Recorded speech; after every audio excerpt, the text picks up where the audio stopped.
নমস্কাৰ বন্ধুসকল, welcome to my YouTube channel Assam career job. আজি পুনৰ আপোনালোকৰ বাবে বহুত ভাল খবৰ আহি গ'ল।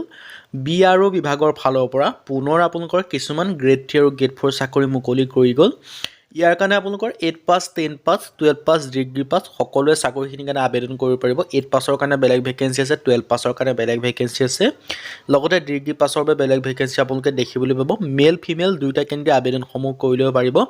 ইয়াত কোনো এক্সাম নহয়, কোনো ফিজ দিব নালাগে। কেনেদৰে আবেদনসমূহ কৰিব লাগিব, চাকৰিখিনি কেনেদৰে বা কোৱালিফিকেশ্যন কি, এই সকলোখিনি কথা এই ভিডিঅ'ৰ যোগে আলোচনা কৰা হ'ব। যদি ভিডিঅ'টো ভাল পায় ভিডিঅ' লাইক কৰিব, লগতে চেনেলটো ছাবস্ক্ৰাইব কৰি দিব এনেকুৱা ধৰণৰ ভিডিঅ'সমূহ প্ৰতিদিনে পাই থোৱাৰ বাবে।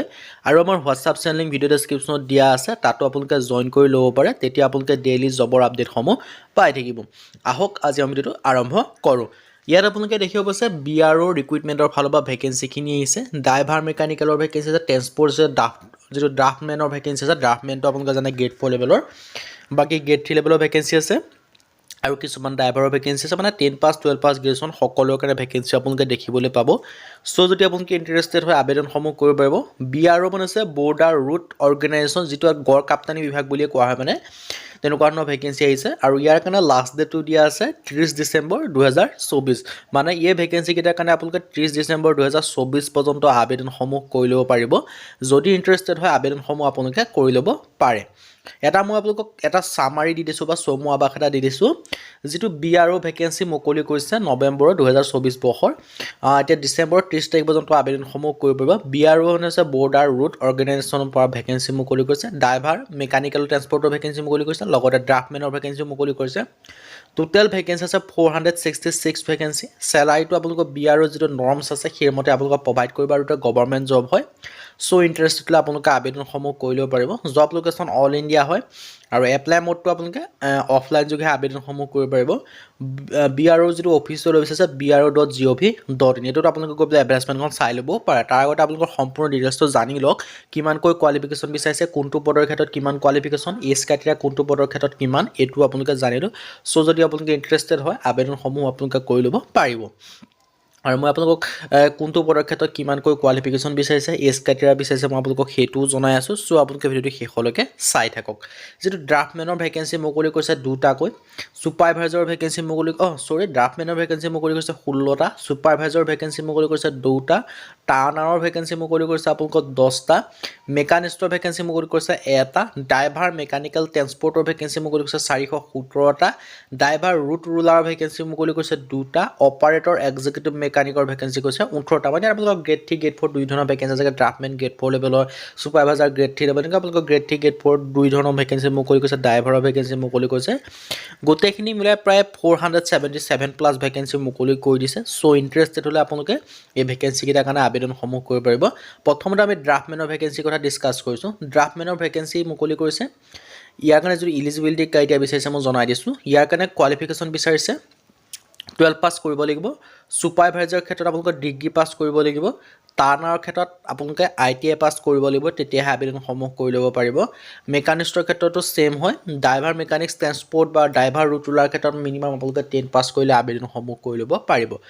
মই আকৌ এবাৰ জনাইছোঁ, ড্ৰাফ্টমেনৰ ক্ষেত্ৰত 12 পাছ, ছুপাৰভাইজাৰৰ ক্ষেত্ৰত ডিগ্ৰী পাছ, টাৰ্ণাৰৰ ক্ষেত্ৰত ITI কৰিব লাগিব, মেকানিষ্টৰ ক্ষেত্ৰত ITI কৰিব লাগিব, ড্ৰাইভাৰ মেকানিকেল ট্ৰেন্সপৰ্ট আৰু ড্ৰাইভাৰ ৰুট ৰুলাৰ ক্ষেত্ৰত আপোনালোকে মিনিমাম আপোনালোকে যদি 10 পাছ কৰিছে তেতিয়া আপোনালোকে ভেকেঞ্চিকেইটাৰ কাৰণে আবেদনসমূহ কৰি ল'ব পাৰিব। যদি আপোনালোকে ইণ্টাৰেষ্টেড হয় আপোনালোকে আবেদনসমূহ কৰি ল'ব পাৰে। আপোনালোকৰ এটা বৃহৎ অপৰচুনিটি আহি গ'ল। চ' আপোনালোকৰ অপৰচুনিটিটো মিছ নকৰিব। ইণ্টাৰেষ্টেড হ'লে আপোনালোকে আবেদনসমূহ কৰি ল'ব পাৰে। আৰু ইয়াৰ যিটো এজ লিমিট বিচাৰিছে, যিটো BRO এজ লিমিট হয়, মই সেইটো আপোনালোকক জনাইছোঁ। এজ লিমিটটো যেনেকৈ প্ৰতিটো পদৰ ক্ষেত্ৰত যেনেকৈ কোৱালিফিকেশ্যনসমূহ বেলেগ বেলেগ হয়, চ' আপোনালোকৰ প্ৰতিটো পদৰ ক্ষেত্ৰত আপোনালোকৰ এজ লিমিটসমূহ বেলেগ বেলেগ হ'ব। যেনেদৰে আপোনালোকে চাব পাৰে BRO যিটো এজ লিমিট ডিটেইলছটো দিয়া আছে, ড্ৰাফ্টমেন যিটো ড্ৰাফ্টমেন ভেকেঞ্চি হয়, আৰু তাৰ কাৰণে 18 পৰা 27 বছৰ পৰ্যন্ত পাৰিব। ছুপাৰভাইজাৰৰ কাৰণে ছেইম হয়। টাৰ্ণাৰৰ কাৰণে 18 পৰা 25, মেকানিক্সৰ কাৰণে ছেইম হয় 25, কিন্তু ড্ৰাইভাৰ ৰুট ৰুলাৰ আৰু অপাৰেটৰ এক্সিকিউটিভ মেকানিকৰ কাৰণে 18 পৰা 27 বছৰ পৰ্যন্ত আবেদনসমূহ কৰিব পাৰিব। কিন্তু এটা কথা হয়, আপোনালোকে যিসমূহ ST বা SC বা OBC হয়, তেওঁলোকৰ PWD হয়, তেওঁলোকে আপোনালোকৰ এজ ৰিলেক্সেশ্যনসমূহ লাভ কৰিব পাৰিব। যেনেদৰে আপোনালোকৰ SC SC কাৰণে 5 বছৰকৈ লাভ কৰিব, OBC কাৰণে 3 বছৰকৈ এজ ৰিলেক্সেশ্যনসমূহ লাভ কৰিব আৰু যিটো সমূহ PWBD আছে তেওঁলোকে আপোনালোকৰ 10 বছৰকৈ এজ ৰিলেক্সেশ্যনসমূহ লাভ কৰিব। যদি আপোনালোকে ইণ্টাৰেষ্টেড হয় এই ভেকেঞ্চিকেইটাৰ কাৰণে আবেদনসমূহ কৰি ল'ব পাৰে। এজ ৰিলেক্সেশ্যনটো আপোনালোকে প্লাছ কৰি ল'ব। মিনিমাম আপোনালোকে 37 ইয়াৰ্ছলৈকে যদি আপোনালোকৰ এজ আছে তেতিয়া আপোনালোকে আবেদনসমূহ কৰি ল'ব পাৰিব। আপোনালোকৰ এটা বৃহৎ অপৰচুনিটি আহিলে, চ' আপোনালোকে অপৰচুনিটি মিছ নকৰিব। আপোনালোকৰ ইণ্টাৰেষ্টেড হ'লে ভেকেঞ্চিকেইটাৰ কাৰণে আবেদনসমূহ কৰি ল'ব পাৰে। এনেকুৱা ধৰণৰ অপৰচুনিটি প্ৰতিবাৰে নাহে, চ' এইবাৰ আহিছে। আপোনালোকে ইণ্টাৰেষ্টেড যদি হয় আপোনালোকে আবেদনসমূহ কৰি ল'ব পাৰিব। আৰু মই এপ্লিকেশ্যন ফিজৰ কথা মই আপোনালোকক জনাইছোঁ, ইয়াত কোনো এপ্লিকেশ্যন ফিজ দিয়া প্ৰয়োজন নাই। যদি আপোনালোকে ইণ্টাৰেষ্টেড হয় আবেদনসমূহ কৰি ল'ব পাৰে। আপোনালোকৰ এজ লিমিটটোৰ কথা জনাই দিলোঁৱেই। চ' ইয়াত আপোনালোকৰ যিটো এজ ৰিলেক্সেশ্যন হয়, এজ ৰিলেক্সেশ্যনটো আপোনালোকৰ এজ লিমিটটোৰ লগত প্লাছ কৰি ল'ব যদি সেইটো কেটেগৰীত পৰে। এপ্লিকেশ্যন ফিজটো কোনো SC SC PW কাৰণে কোনো ফিজ দিব নালাগে। UR EWS EGM OBC কেণ্ডিডেটৰ কাৰণে আপোনালোকৰ 50 টকাকৈ পে'মেণ্ট কৰিব লাগিব। পে'মেণ্ট মোড আপোনালোকৰ অনলাইন যোগে কৰিব লাগিব। কোনো SC SC PW কাৰণে কোনো ফিজ পে'মেণ্ট কৰিব নালাগে।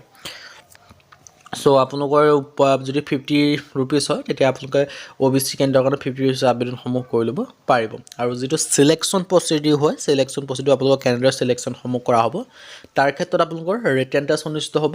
তাৰপিছত আপোনালোকৰ ফিজিকেল ইফিচিয়েঞ্চি টেষ্ট অনুষ্ঠিত হ'ব। তাৰপিছত আপোনালোকৰ ফিজিকেল টেষ্ট অনুষ্ঠিত হ'ব। তাৰপৰা ড্ৰাইভিং টেষ্ট হ'ব, ড্ৰাইভাৰ পদৰ ক্ষেত্ৰত ড্ৰাইভিং টেষ্ট অনুষ্ঠিত হ'ব। আৰু ইণ্টাৰভিউ অনুষ্ঠিত হ'ব। যদি আপোনালোকৰ কোনো পদৰ ক্ষেত্ৰত যেনেকৈ ড্ৰাফ্টমেনৰ ক্ষেত্ৰত আপোনালোকৰ অনলি ইণ্টাৰভিউ হ'ব, তেনেকুৱা নহয়। কিছু পদৰ ক্ষেত্ৰত যেনেকৈ গ্ৰেড 3 আপোনালোকৰ ছুপাৰভাইজাৰ ক্ষেত্ৰত ৰিটেন টেষ্ট হ'ব পাৰে, কিন্তু ড্ৰাফ্টমেনৰ ক্ষেত্ৰত কোনো আপোনালোকৰ এক্সাম নহয়, নো এক্সাম, তাৰ ক্ষেত্ৰত অনলি ইণ্টাৰভিউ হ'ব। তেনেকুৱা আপোনালোকৰ প্ৰতিটো ক্ষেত্ৰত বেলেগ বেলেগ ইলিজিবিলিটি ক্ৰাইটেৰিয়া হয়, বেলেগ বেলেগ চিলেকশ্যন প্ৰচিডিউৰ। আৰু ইয়াৰ কাৰণে আবেদন কৰিবলৈ যিটো এড্ৰেছ দেখিব পাইছে, commandant script centre, DIT camp, Pune 4105 Maharashtra. এইটোত আপোনালোকৰ 30 ডিচেম্বৰৰ আগত এপ্লিকেশ্যন ফৰ্মখন চেণ্ড কৰি ল'ল। এপ্লিকেশ্যন ফৰ্ম মানে অফলাইন ফৰ্ম বুলি আপোনালোকে যে অফলাইন এপ্লাই ফৰ্ম বুলি যদি আপোনালোকে গুগল বা ক্ৰমত চাৰ্চ কৰি দিয়ে তেতিয়া অফলাইন ফৰ্মটো পাই যাব। সেই ফৰ্মটো ডাউনলোড কৰি পেলাই প্ৰিণ্ট আউট কৰি ভালদৰে ফিল আপ কৰি লগত ডকুমেণ্টছ লগতে আপোনালোকে এনভেলপত এই এড্ৰেছটো লিখি পেলাই আপোনালোকে পঠাই দিলে আপোনালোকৰ আবেদনসমূহ হৈ যাব। আৰু বাকী যিসমূহ ফিউচাৰ আপডেট থাকে সেইখিনি আপোনালোকে BROৰ যিটো অফিচিয়েল ৱেবছাইট আছে তাত আপোনালোকে পাই থাকিব। আজি ভিডিঅ' মানে যদি ভিডিঅ' ভাল পালে লাইক কৰিব পাৰে, লগতে চেনেলটো ছাবস্ক্ৰাইব কৰি দিব। এনেকুৱা ধৰণৰ ভিডিঅ'সমূহ প্ৰতিদিনে পাই থাকিব। আজিলৈকে প্ৰতিদিনে লগ পাম।